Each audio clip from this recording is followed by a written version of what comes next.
बुलंदशहर में पुलिस ने पकड़ा बेरोजगार को रोजगार का लालच देकर ठगने वाला गिरोह। अपनी दो पत्नी, बहन और बहनोई के साथ मिलकर भोले भाले लोगों को ठगता था आरोपी। बाकायदा फर्जी कंपनी खोलकर नौकरी.com व इंडी.com के जरिए ठगे जा रहे थे लोग। पुलिस का दावा, आरोपी द्वारा मुख्तलिफ लोगों से की गई थी 1 करोड़ 29 लाख की ठगी।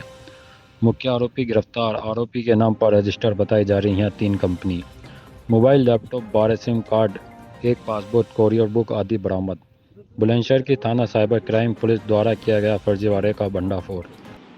मैं आपको बताना चाहता हूं कि हमारे साइबर सेल में प्रतिबिंब पोर्टल चलता है। उसमें जो लोग साइबर ठगी करते हैं उनके मोबाइल नंबर विजिबल होते हैं। उस पोर्टल के माध्यम से हमें ये शिकायत मिली थी कि बुलंदशहर में संदिग्ध नंबरों से साइबर ठगी लगातार की जा रही है। हमने उन नंबरों को ट्रैक किया और ट्रैक के आधार पर हमने संबंधित मुर्तज़ा सोलंकी जो आरोपी है उसको गिरफ्तार किया।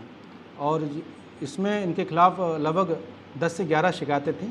उसमें शिकायतकर्ता ने मुर्तज़ा सोलंकी के खिलाफ़ सुसंगत धाराओं में साइबर फ्रॉड की धाराओं को सम्मिलित करते हुए मुकदमा हम लोगों ने पंजीकृत किया और इनकी गिरफ्तारी की। इनके पास से क्या कुछ बरामद हुआ?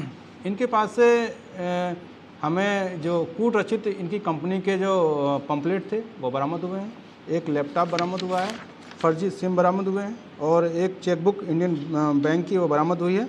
और इसके अलावा जो हमने इनसे पूछताछ की है उससे बहुत सारी जानकारी इकट्ठी हुई हैं। अब तक की जानकारी से ये निकल के आया, ये लगभग 1 करोड़ 29 लाख की साइबर फ्रॉड विभिन्न व्यक्तियों के साथ कर चुके हैं, जो कि विभिन्न राज्यों में बिहार, झारखंड, उत्तराखंड, कुछ उत्तर प्रदेश के भी विक्टिम हैं, उनसे ठगी इन्होंने की है। और इनकी जो मोडस ऑपरेंडी थी वो इस प्रकार से थी। इन्होंने गूगल सर्च इंजन पे जो अपनी फर्जी कंपनियां बनाई थी, सिग्मा, इसके अलावा स्टेस पहरी, सेम जोफर, जो कंपनियां इन्होंने 3 कंपनी फर्जी बनाई थी, उसको इन्होंने गूगल सर्च इंजन पर नौकरी.com के नाम से उनको उसमें इन्फॉर्मेशन डाली थी। जो बेरोजगार लोग होते थे वो उन इनकी कंपनियों में देखकर, नौकरी का आवेदन देखकर इनसे संपर्क करते थे। उनको ये अपनी डीलरशिप और मेंबरशिप देने के नाम पर, डिस्ट्रीब्यूटर बनाने के नाम पर ठगी करते थे। इनसे जो इंटरोगेशन की गई है और जो विक्टिम से हमारी पूछताछ हुई है उनसे ही पता चला है कि क्षेत्रीय लेवल पर ये 75,000 रुपये सिक्योरिटी मनी जमा कराते थे डीलरशिप देने के नाम पर। जिला लेवल पर ये 5 लाख की और मंडल लेवल पर ये 10 लाख की और स्टेट लेवल पर 50 लाख की ये मेंबरशिप इन्होंने बनाई हुई थी। इसके अलावा जब ये मेंबर और ये डीलरशिप वाले इनसे जो सामान, जैसा कि इनकी कंपनी ने तथाकथित रूप से प्रचारित किया था कि ये जीपीएस ट्रैकर और वाटर कंट्रोलर इनको देंगे, तो जो सामान मांगते थे तो उसके नाम पर भी ये ठगी करते थे।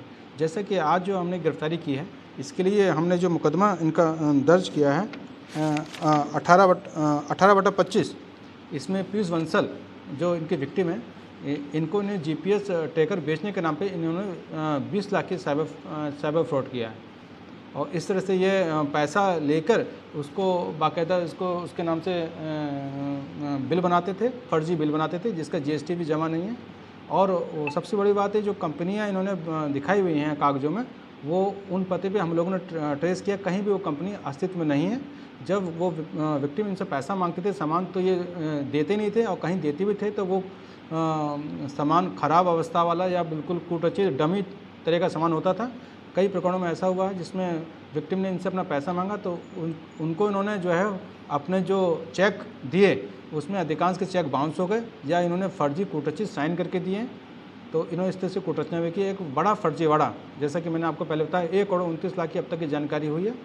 इनके खिलाफ 2 वाद भी दायर हैं। एक वाद इनका दायर है उत्तराखंड में और एक बागपत में, जो न्यायालय में दर्ज है। इसके अलावा इनका आपात इतिहास भी खंगाला जा रहा है और हो सकता है इनकी और भी शिकायतें मिलें। अभी तक 11 शिकायतें हैं, 2 मुकदमे ऑलरेडी हम दर्ज कर चुके हैं, और भी शिकायतें अगर कोई मिलती है तो उसमें एफआईआर लॉन्च की जाएगी। इसके अब तक जो ये मेन अभियुक्त तो ये हैं। इसके अलावा इनकी दोनों पत्नियां जो इनकी फर्जी कंपनी में डायरेक्टर थी, जिनका नाम जीनत और मुमताज़ है। इसके अलावा इनका बहनोई हसरत अली, वो भी इनकी फर्जी कंपनी में डायरेक्टर है, और आसमा अली इनकी बहन। इस प्रकार से ये 5 अभियुक्त अब तक हमारी जानकारी में है, जिसमें गिरफ्तारी हो गई है और 4 अभी फरार हैं। उनको भी शीघ्र गिरफ्तार कर आवश्यक कार्रवाई की जाएगी।